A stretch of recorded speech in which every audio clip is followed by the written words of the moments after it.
ნიუ-იორკი უკიდურესობების ქალაქია. აქ ერთდროულად თანაარსებობს უოლ-სტრიტის კაპიტალიზმი და ყველაზე ხმამაღალი პროგრესული აქტივიზმი. ამიტომაც, როცა ქალაქის მერის არჩევნებში დემოკრატ-სოციალისტმა ზოჰრან მამდანიმ გაიმარჯვა, პოლიტიკური სპექტრის ორივე მხარეს გაჩნდა კითხვა ამ წინაპირობის საფუძველზე. გაიქცევიან თუ არა მდიდრები ნიუ-იორკიდან? კითხვა ცალსახად ლეგიტიმურია, მით უფრო მაშინ, როცა ვითვალისწინებთ, რომ საუბარია სამყაროს ფინანსური კვანძის მართვის სადავეების იმპირისთვის ჩაბარებაზე, რომელიც ღიად საუბრობს 1 მილიონი მაცხოვრებლისთვის ქირის გაყიდვაზე, ქალაქის მდიდარი მოსახლეობისთვის გადასახადის დაწესებასა და მოგების გადასახადის განაკვეთის ზრდაზე. სწორედ ამიტომ ზოჰრან მამდანი უკვე მოექცა პოლიტიკური და ეკონომიკური საკმაოდ მწვავე დებატების ცენტრში. ბიზნესმენთა და ანალიტიკოსთა ნაწილისთვის თანამედროვე რობინ ჰუდი ნიუ-იორკისთვის ის საფრთხეა, რომელიც ქალაქიდან მდიდრების გაქცევას, კაპიტალის გადინებასა და ინვესტიციების შეჩერებას განაპირობებს. თუმცა პარალელურად მონაცემები და კერძო სექტორის ქცევა სრულიად საპირისპირო სურათს ხატავს. კომერციული უძრავი ქონების ბაზარი რეკორდულ ზრდას აჩვენებს. მსხვილი კომპანიები გაფართოებას აჩქარებენ, ხოლო ინვესტორების ნაწილი საგანგებო აქტიურობას ავლენს.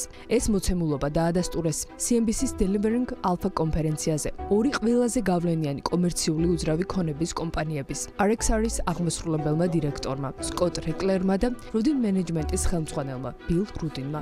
მათი მოსაზრებით მდიდრების გადინების თეორია ხმამაღალი და არა ფაქტებზე, არამედ ემოციებზე დაფუძნებული მოცემულობა. ხაზგასმით აღნიშნეს ისიც, რომ ნიუ-იორკს არავინ ტოვებს, ბიზნესი კი სტაბილურ განვითარებას განაგრძობს. საოფისე ბაზარზე ნამდვილი ბუმია. კომპანიები მხოლოდ მომავალი წლის იჯარებს კი არ აფორმებენ, არამედ 2028-2032 წლებისთვისაც უკვე წინასწარ აკეთებენ ჯავშნებს. ჩემი კარიერის განმავლობაში არ მახსოვს ამ ხელა დიაპაზონში დაფიქსირებულიყო მოთხოვნა იყო შიში, რომ მამდანის გამარჯვება განსაკუთრებით მისი კამპანიის რადიკალური ლოზუნგების ფონზე შეაშინებდა მსხვილ კომპანიებს და მათ ფაქტობრივად გააქცევდა, მაგრამ რეალობა განსხვავებულია. ქალაქში გიგანტური ინვესტიციები შემოდის და ინტენსიურად მიმდინარეობს ახალი, მათ შორის მსხვილი პროექტების განხორციელება. მზარდია მოთხოვნა საცხოვრებელ ფართებზეც. რეკლერის თქმით, მსხვილ მრავალბინიან პროექტებში თავისუფალი ფართების მაჩვენებელი მხოლოდ 1.5%-ს აღწევს. რიცხვებში გამყარებული შედეგები ნათლად აჩვენებს იმასაც, რომ ნიუ-იორკიდან წასვლაზე ყველაზე ნაკლებად სწორედ მაღალშემოსავლიანი ფენა ფიქრობს, რომელიც უმეტეს შემთხვევაში ცხოვრების ხარისხს, შესაძლებლობებს, კულტურასა და კავშირების ქსელს უფრო აფასებს, ვიდრე რამდენიმე პროცენტული პუნქტით განსხვავებულ გადასახადებს. მამდანის გეგმები $1 მილიონზე მეტი შემოსავლის მქონეთათვის საშემოსავლო გადასახადის 3.9%-დან 5.9%-მდე აწევა და კორპორაციული გადასახადის 11.5%-მდე გაზრდა გარკვეულ წრეებში აღიქმება როგორც საფრთხე, მაგრამ თითქმის ყველა მასშტაბურმა კვლევამ აჩვენა, მდიდრები გადასახადების გამო იშვიათად გადადიან სხვა შტატში. ქალაქს ძირითადად დაბალი და საშუალო შემოსავლის მქონე პირები ტოვებენ, რადგან ვერ აუდიან ყოველდღიურ ხარჯებს.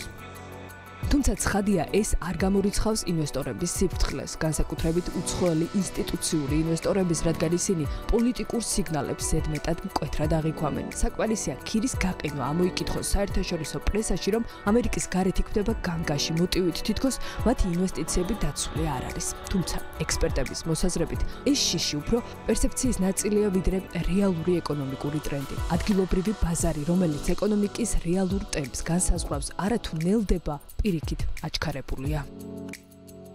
ნიუ-იორკი დაბრუნდა. წლის ბოლოსთვის 4 მილიონამდე კვადრატული მეტრის ახალ საოფისე ლიზინგს ველოდებით. გარდა ამისა, საინტერესო მაგალითია ჰედჯ ფონდის მილიარდერი მენეჯერი კენ გრიფინი. მიუხედავად მისი მკვეთრად კონსერვატიული იდეოლოგიისა, ის რუდინთან ერთად აშენებს თითქმის 200,000 კვადრატული მეტრის შენობას პარკ ავენიუზე. ის არა მხოლოდ არ შეჩერებულა, არამედ აქტიურად წინ მიდის და ახალ მასშტაბურ გეგმებსაც სახავს.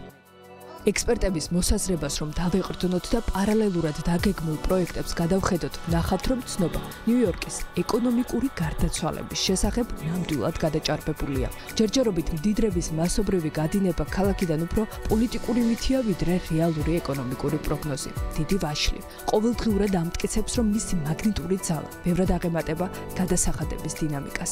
მამდანის პოლიტიკა ალბათ ბევრ დებატს გამოიწვევს უახლოეს წლებში. შესაძლოა, რაღაც გადაწყვეტილებებმა რეალურად შეცვალოს ბაზრის ტემპიც, მაგრამ ერთი რამ აშკარაა. არც ერთ დროსა და განზომილებაში მეგაპოლისის მომავალი არ იწერება შიშით, არამედ ინტერესით, ენერგიითა და იმ მუდმივი საბაზრო იმპულსით, რომელმაც ნიუ-იორკი მსოფლიო დედაქალაქად აქცია. გასვლა.